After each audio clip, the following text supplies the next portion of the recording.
you understand that? Yes. Do you have any questions about that? No. Okay. Well, if not, we're going to play a game, inside and outside circle. And Kayla, thank you. We see Ms. Hong's scaffold is being very thoughtful about the kinds of speaking opportunities that she gives her students.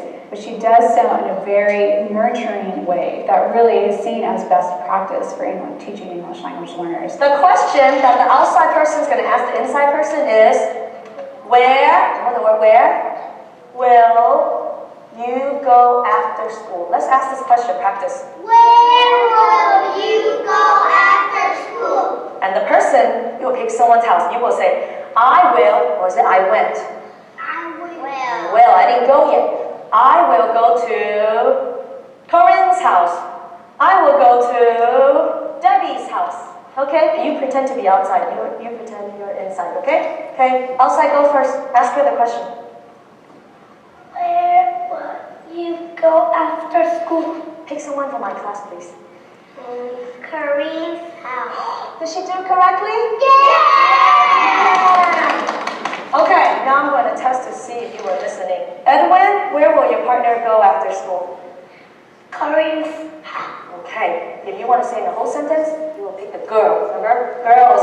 She will go to Corinne's house. Okay, everyone, please pick a partner. Just sit in front of the person that you're standing in front of. Ready? All right.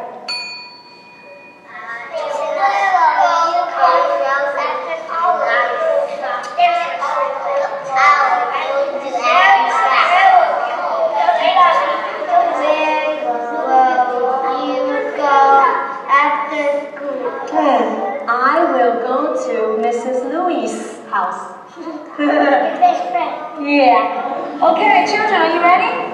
Are you sure you remember what your partner said? I'm going to ask you to report it back to us. Debbie, where will your partner go after school? He will go to his brother's house. His brother's house. Very good. Okay, Billy, where will your partner go after school? She will go to her. I forgot. You gotta ask her. Where will you go after school? Debbie's house. She will go to her auntie's house. Thank you. Very good. Connie, please stand up. Where will your partner go after school? She will go to Miss Tom's house. Thank you.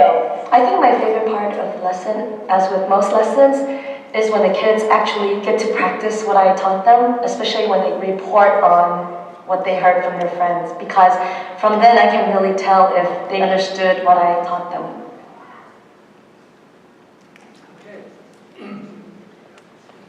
Okay, we're not going to do this one yet, the second one yet. Right, we're going to hold off on that. Okay, so take a few minutes, jot down your notes, consult with your elbow partner. What did you see there? Just sort of generic effective teaching that you expect to see in any or many lessons, and then what things that are really EL specific.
Yo necesito agua.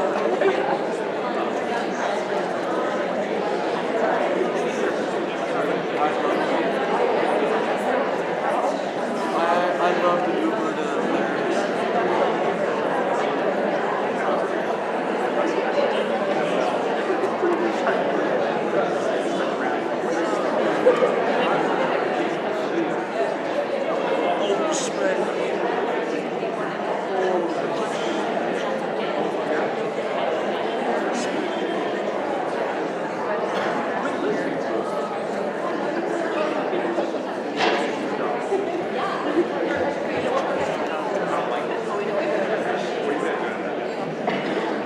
Okay, so let me tell you a couple of things that I saw that I think would qualify, just generic effective teaching. I mean, there's a very clear focus and very clear directions that she gave the students.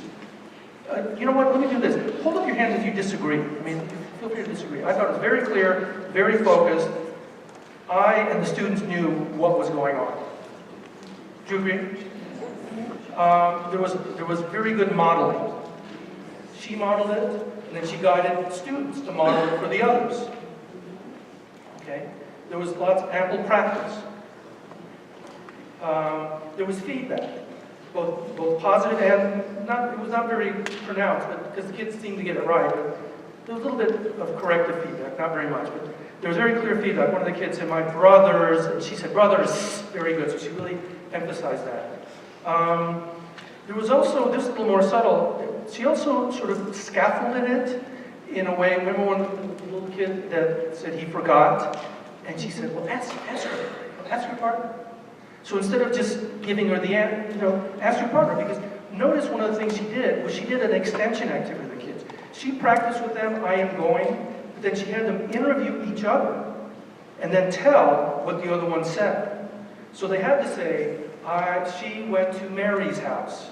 Right? That was really an extension. I mean, she was building on previous knowledge of pronouns and how you refer to other people, even though the lesson specifically was about the first person, where I'm going. But then she extended it to a third person situation. Right? Okay, so that's what I saw that was, you would say, that's good teaching, regardless of the subject matter, regardless of the... Did anyone see anything else that I missed? Yes, ma'am. I'm sorry, a little louder, please. That's the way you say it in Chinese, but this is the way we say it in English. So she kind of validated their native language and said, we do it this way in Chinese, but we do it this way in English. Okay, right. Now to do that, she brought in her knowledge of the first language, right, of L1. I mean, that's a perfect example of the value added of knowing a child's first language. You can make, that's called, by the way, contrastive analysis. I don't know if you've come across that term, where you do a contrast between how we do it in our language that we speak, and then how they do it in English, which is maybe not the language I speak at home, but it's the language I speak now, and I'm going to help you learn. It's called contrastive analysis. Now, you can know the concept, but if you don't know the language, it's hard to pull off. Now, a lot of times in Spanish, since we know some Spanish words, we can sometimes make those contrasts. So, knowing the language is not an all or nothing thing. I could not do that in Mandarin. I don't know, maybe some of you could. But if you know the construction, you can, refer to that. But it's much better if you know the language, and you can do exactly what you said. Make that linkage to the home language. That's a perfect example. Without knowing the home language, that linkage can't be made. Can you still be an effective teacher? Yes, you can. Does it add something if you know the language and you can make that contrastive analysis? Yes, it does. Anything else that was beyond generic teaching, having to do with the teacher's knowledge of the language, or being, a skilled ESL, ELD teacher? Anything you saw that was kind of EL specific? The sentence stems on the chart. Sentence stems in the charts. That's typically something that we see, a means of scaffolding in our students. We look at sentence stems, or we call them sometimes sentence starters. Now, it's not that you can't use that for native English speakers, and I've seen it used sometimes with more complex constructions. But this was a fairly simple construction that you probably would not have to engage native English speakers in. And making it very explicit, the structure of the sentence, that particular form, the possessive S, these are things that, if you're not attuned to what is involved in learning a language and the kind of sort of directed teaching that is helpful. It's not the only thing. I mean, please don't walk away thinking this is a fully fleshed out ESL program. I mean, there's a lot more other things going on. We don't have time for all the videos. I would encourage you to go on the site and take a look at some of the other things that she does. But at least for specifically targeting specific forms, you have a very good example of that. And the sentence stems, the helping them form the sentences is really sort of one of those classic second language learning techniques. A lot of times for English learners, what's effective for them, as I've said several times, is effective generic instruction. But one thing to think about it is they probably need more. They need more explicitness. They need more structure. They need more opportunities to practice. None of those things are specific to ELs, but the amount that you need to plan and think about, the opportunities to practice, is more of a qualitative difference, or I should say maybe a quantitative difference rather than a qualitative difference. So a lot of things that you see in effective EL instruction are basically generic strategies, but you need to really enhance them or augment them. Because remember, children are learning a language while at the same time learning the content that the language is being taught in. Now in this case, they're just learning the language. There's no new content here. But if you go to some of the classes that we saw today, content-based ESL or sheltered instruction, there are two agendas going on there, language and content. And you can use generic effective teaching strategies, but you sometimes have to augment them with structure and explicitness because there are two very important learning things going on. Yes, sir? Well, one thing that I've been wondering that I haven't seen is that how much the knowledge of the students' experiences as ELs actually affects the learning, because we all know that learning is emotional. So if you have been an EL yourself, I think that's like an added value to know with the students go through. Because when I look at the data, you may know the language, but as we get into secondary, which kids get a little bit more conscious, self-conscious, it seems like it doesn't matter as much. And you may speak a language, still don't know what it means to be an EL in a classroom. That's right. I mean, there's no doubt that a lot of other factors involved. So I don't want anyone to think this is an exhaustive list. It's just that I don't have any really good research. So I've looked into it. Now, we may not ever research all the possible questions, but I think it's very plausible. I don't know how many of those people who were speakers of the students' home language were native speakers and had had the EL experience themselves, and how many were second language learners. But undoubtedly, when you bring the EL experience with you, there's a level of empathy, there's a level of understanding, there's a level of potential trust that you can build on. Absolutely. If you want another idea for a dissertation, there's another one you can go for. Great. Okay, are we okay on time? Can we show one more video? 15 more minutes? Okay. Okay, so let me ask you, I've got another video of a high school teacher, but if people are tired, then we can just declare victory and go home. Would you like to see another video or not? It won't hurt my feelings to say no. Yes. Yes. Very good. So let's roll it. And begin, yeah, go ahead. Yes, sit up straight. What else do you do? Pay attention. Paying attention. Okay. What else do we do if we're practicing good listening? Be quiet. Two related theories that teachers can use to help their English learning students develop their listening skills are the comprehensible input hypothesis and the input versus the language that the learner is able. Yeah, just click on teaching listening as a separate skill. There you go. The next section that we're moving into for our book talks is the active listening section. Listening skills are critical to the academic success of English learners. Unfortunately, many teachers overlook the importance of teaching listening skills in favor of teaching the reading and writing skills on which the students will be assessed. Since most of the linguistic input that students get in school is oral, teachers must specifically address and guide the development of these important skills. There's going to be two main objectives that I hope that we will accomplish together. The first is that I want for you to be able to actively listen to a book talk to get specific details. The second thing I hope that you'll learn is how to ask questions, both to clarify your understanding and to gain more information. You can give me some ideas on what you do when you're practicing good listening, when you're showing good listening. Sukhjit? Sit up straight. Yes, sit up straight. What else do you do? Pay attention. Paying attention. Okay. What else do we do if we're practicing good listening? Be quiet. Two related theories that teachers can use to help their English learners with which a learner comes into contact, while the term intake refers and more of the language they hear. I want to give you an example of listening. Eugenio and I are going to pretend that we're students listening to a book talk. And Ms. Welke is going to read from a book as an example. When we're finished, we want to talk with you about what you saw, what we were doing. We're here, said Isabel, as the truck turned into the camp and slowed to a crawl. Esperanza stood up and looked over the cab. They were in a large clearing, surrounded by grape fields. Row upon row of white wooden cabins formed all line, connecting like phone houses, and ran towards some girls standing together near the cabin. Time. First of all, who was practicing good listening? It was. Ms. Demos concludes this part of her lesson by explaining the lesson's purpose. This helps her gain student buy-in, which makes her students more motivated to learn and more engaged in the lesson.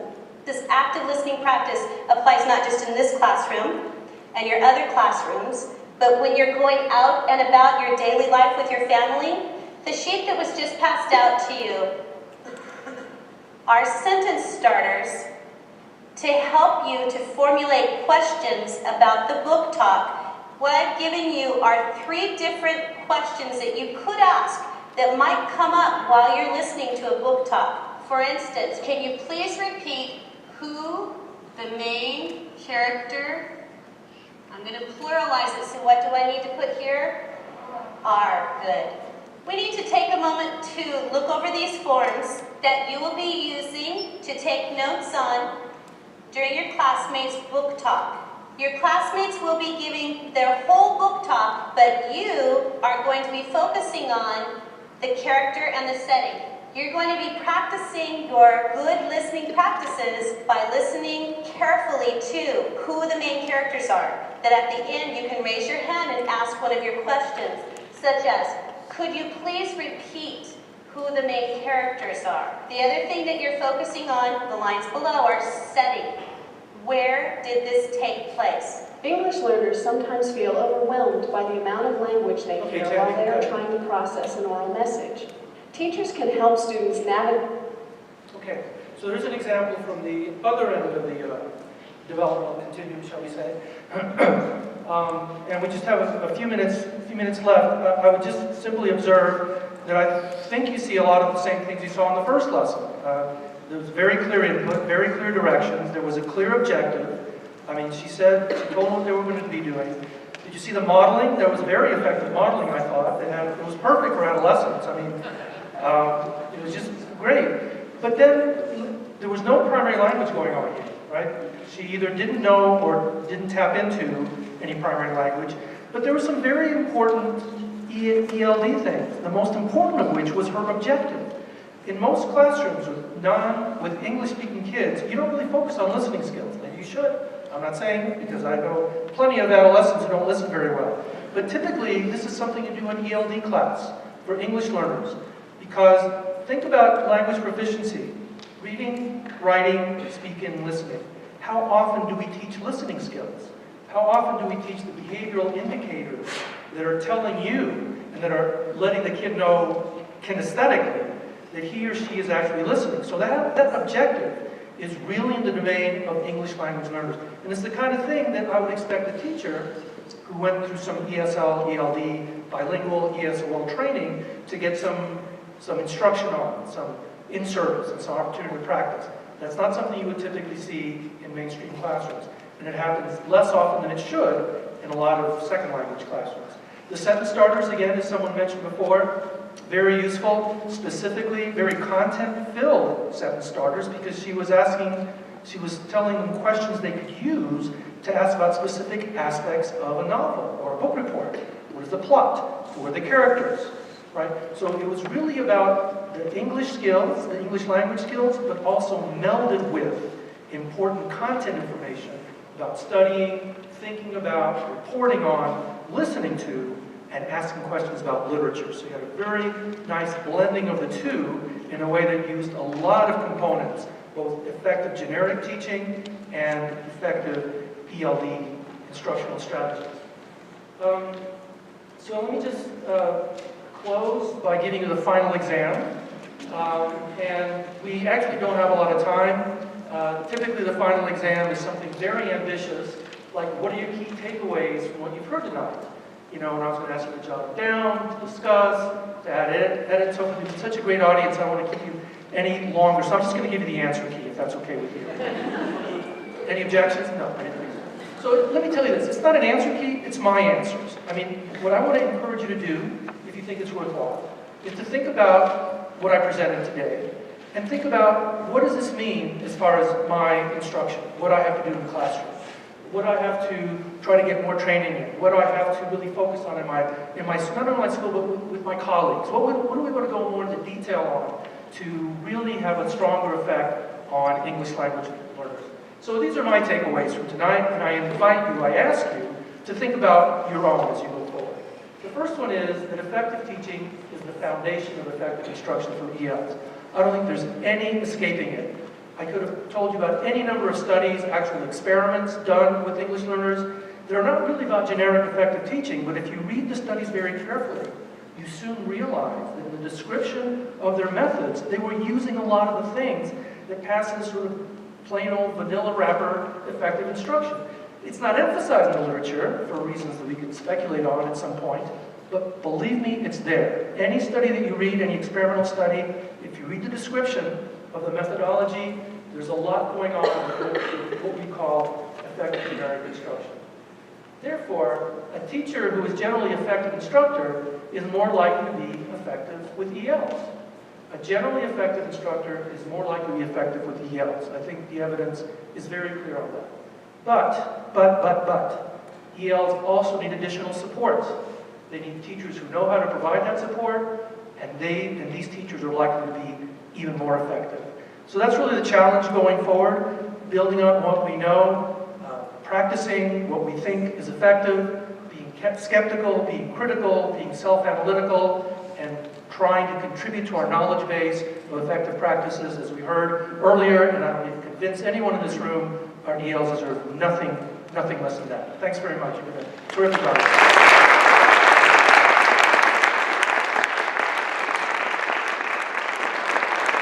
Here's the